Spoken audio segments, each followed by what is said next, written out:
it's hard for people to answer this question. And amazingly enough, only 3% of people get it right.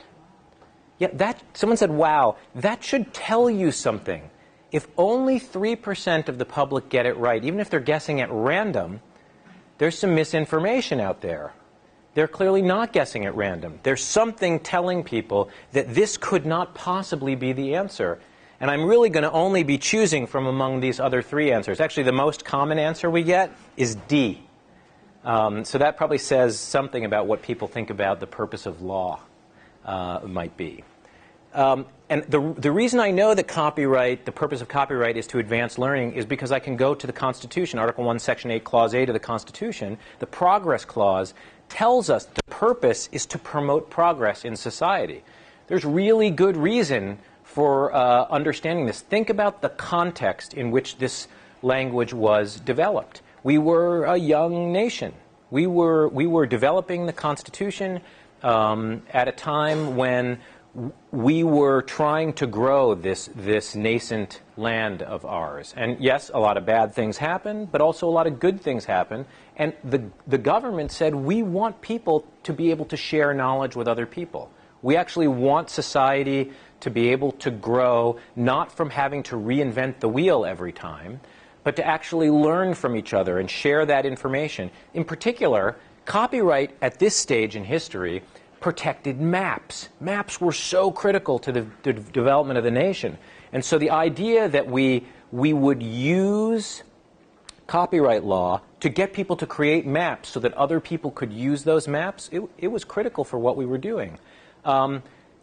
Think about this aspect of the room, for instance. Look around you. Every single thing in this room was developed by lots of people, not just a single person. There is no such thing, I'm sorry to tell you, as the giants whose shoulders you might stand on. You know, you've heard that saying. People attribute it to Schopenhauer and to Newton. It's actually this guy named Bernard de Chartres who said that first. At least that's what I found when looking through the Hathi Trust. So I searched all of the books in there, and that is the oldest reference. And I cross-checked with Google, and that is still the oldest reference to this idea of seeing farther for standing on the shoulders of giants. But I have to tell you, there are no giants. There are no giants. It's just piles and piles of dwarves. And we are the dwarves. We are all the dwarves. And this is at the heart of what copyright is about. It is about the collective of human knowledge allowing us, through successive approximations, to advance society. This is the purpose. Think about how closely aligned that purpose is with what we do in the academy.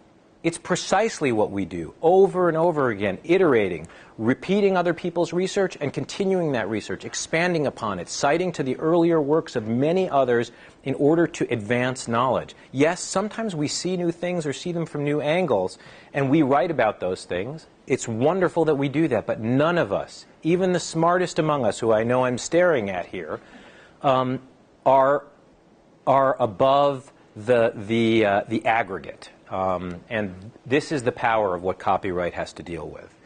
So just keep all this in mind, that there is an ultimate purpose. The ultimate purpose is to promote progress. We use things like rewarding authors and providing incentives and having legal remedies to achieve that goal, which is our goal in the academy, the advancement of knowledge and society.